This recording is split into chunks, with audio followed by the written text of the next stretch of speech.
Hello there everyone, how you doing today? I hope you're all well. Today we're going into r/entitled people, where the people truly are extremely entitled. If you enjoy, remember to like, subscribe, leave a comment down below, and without further ado, let's get started, shall we? Entitled client learns that professionals can in fact walk away. I work as an engineer. I do some consulting on the side, but typically only for people I know as a favor. A good friend asked me to get help his in-laws who were doing some fairly massive renovations and additions. I agreed solely because he asked me to. This is not something I have any interest or need in doing except as a favor. It's an old house and had a can of worms written all over it with some of the changes they wanted to do. Now, he warned me that mother-in-law can be unpleasant, but that was, suffice it to say, an understatement. She seemed to think that because I was being paid, by the way, I charged probably a tenth of what a business would, that she could snap her fingers at me like a servant. I had a few unpleasant emails with her, but it was tolerable. She was rude when I was pointing out issues with their plans, but nothing too extreme. That all changed when I started trying to find a time for me to stop by and inspect a few areas of the house to verify some information. I offered times to stop by on the weekend, but that didn't work for her. I tried the evening times and that's still a no. She wanted me to stop by during my office work hours because that was best for her. When I told her no, this gets done on the weekends or in the evening, she went from rude to incredibly hostile, telling me that she is paying me and that I work with her availability, not the other way around. I CC'd my friend in the chain, told him I was out, and to have fun working with whoever they get. The friend apologized. I said, no worries, not my problem anymore, and she emailed back quite stunned that I was walking away, telling me that's not how business is conducted. Well, I didn't bother responding. About 3 weeks later, I get an email from the husband, now asking me if I would reconsider any promises that his wife won't speak to me or be involved in any way. I hear from my friend that while the quotes came back much higher, which was tolerable for them, but the wait was how long the wait was rough. They just bought the house and wanted to move in ASAP, but it's an incredibly busy time of year for the industry. Turns out when companies you reach out to are drowning in work and you have a potentially convoluted and messy project, they aren't chomping at the bit to get your business. So now they're going to lose the trades they lined up because design would be a month or two out. I passed on the request as I struggled to believe she would be kept in check, and I had no desire to bail her out. My friend didn't care at all, actually, and said it was nice watching her attitude get her consequences that actually affect her. Someone in the comments says, this was too fun. I love that you did this and that you stuck to your guns. I also love that your friend did not care. I expect he was thrilled to see her get some consequences for her behavior. Now on to the next story, shall we? Coworker told HR I was being exclusive for not inviting her to my wedding. This was honestly one of the weirdest work things I have ever dealt with. There's a woman in my office I'm friendly with, but not too close to. We've had a small talk here and there, nothing too deep, no lunches together, no real outside of work connection at all. She found out I was getting married and asked when the wedding was. Then she straight up asked if she was invited. I kinda laughed and said, oh no, it's really small, just close friends and family. I didn't think anything of it. She got quiet and a little cold after that, but I figured, okay, maybe awkward moment, whatever. Fast forward a few days, I get a meeting invite from HR. Turns out she filed a complaint saying I was being exclusive and creating a hostile work environment by leaving people out because I didn't invite her to my wedding that I'm paying for. That isn't even work related. So I had to sit in this HR meeting and explain that I'm not required to invite coworkers I barely know to my literal wedding. That is a personal event and that it has nothing to do with work or who's in the office. HR honestly looked just as confused as I was. They basically said, yep, okay, thanks, and closed the case. but now she acts super passive-aggressive towards me.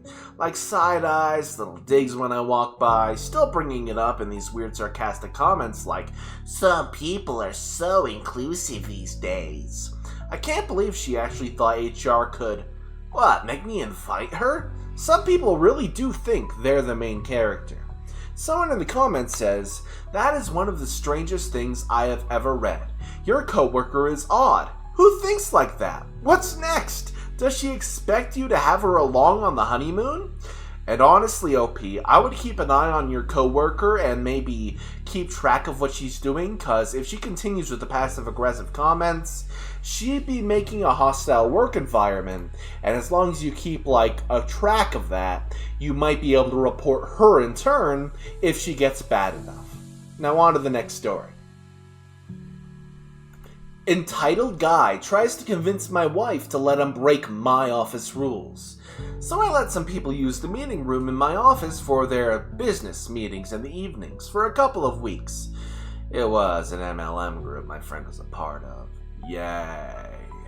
I told my friend they couldn't use the Wi-Fi for security reasons. My wife works for me and she stayed at the office while the people were there one evening. The guy, who I've never met, comes up with her with a cocky, entitled attitude and says, "I need the Wi-Fi password. Give it to me." She told him he can't have it.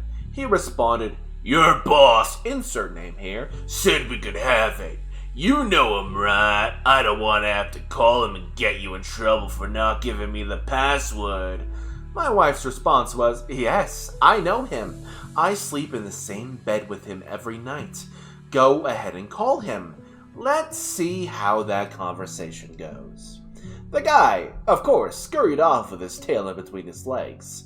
And that is absolute gold. Your wife is amazing, and how she dealt with it was such a good comeback.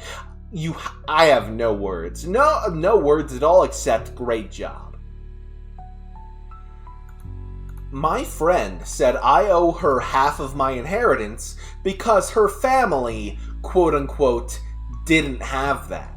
So my great aunt passed away and left me a decent inheritance. Nothing wild, but enough to pay off my student loans and set aside a little savings. I told my friend, we'll call her Rachel, over lunch.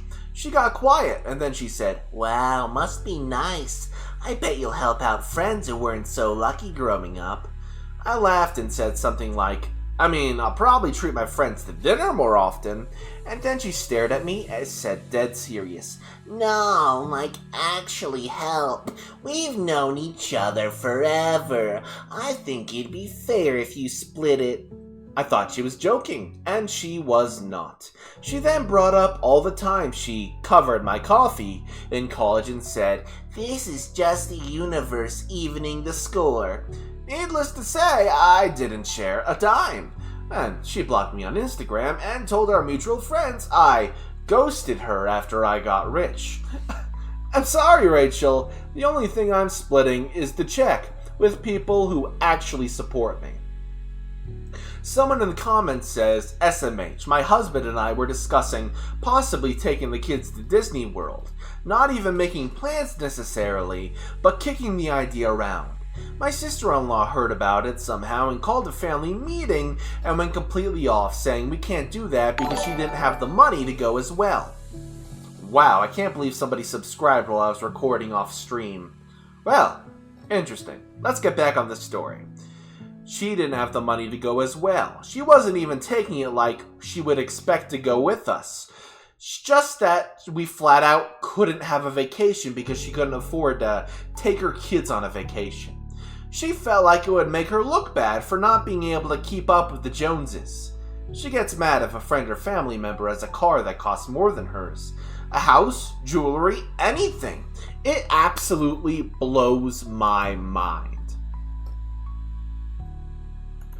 Karen let the toddlers out and she was shocked that she was banned. Our town has a children's museum. It's cute, full of activities from baby through 9 or so. The baby and toddler areas have gates that latch for obvious reasons. Well, Karen decided she would use authority to have her toddler leave. So she opens her toddler gate and tells her child it's time to leave. Now, well, their kid doesn't move and clearly wants to stay and play.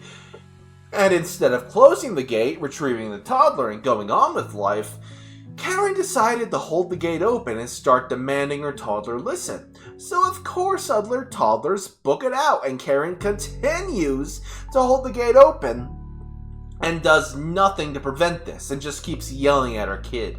Instant chaos as parents and a grandparent scramble out to catch the escaped toddlers. Toddlers are running out to open elevators, to balconies, into the manager's office, and my kid was booking it towards the stairs. I'm about to catch her when she ducks into the art room, messy, but well, glad to be safe.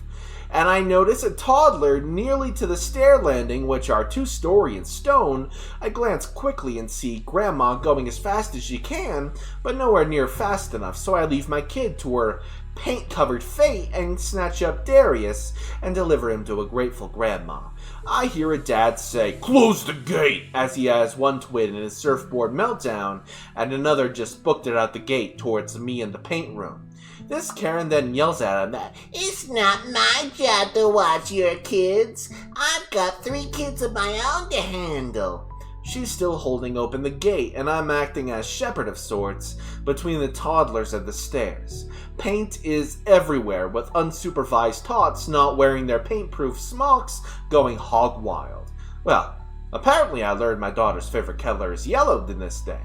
With this sudden chaos, a manager came to see what was happening, and 2 dads point to Karen, who's finally picked up her child, and shut the gate. The Karen tells the manager how she felt unsafe because of the dad who yelled at her to close the gate, and demands action. By then I head over to the yellow gremlin in arms, as all the toddlers are corralled, and me and Grandma back up the dads and say how irresponsible her behavior was.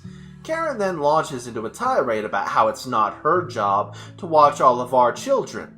The manager tells her she is banned and she starts screaming, so security gather her and her 3 kids and march them out. I feel bad for her children, but honestly, girl, how entitled do you have to be? A simple, "I'm sorry, I froze when the kids ran out, I wasn't thinking straight." Literally anything, but she wanted to act like she was a victim of being unsafe after releasing half a dozen toddlers into dangerous situations. Dear Lord Almighty! Someone in the comments says, "Your description of the toddler escape was delightful. Thank you." It really was. It really was. You did a good job, OP. Try creative writing someday. Okay, for our last story we have "Close your curtains so I don't have a view into your home." We moved into a new building a few months ago. We received a mailed letter from a house that is behind ours. A note that says there's a wash and a road behind us. I shall type it word for word. "Dear neighbor, congratulations on your new home. I live across the way from you in Sunflower. Although our homes are not very close to each other, I can see directly into your home from my living room and backyard. I can clearly see as you walk around your kitchen and even when you get things from your refrigerator. While I am happy for new neighbors, I would prefer not to have a view into your home when I am in my living room and backyard. For your privacy, you might want to consider some blinds or curtains. I hope you enjoy your new home and neighborhood. Your neighbor, Carol."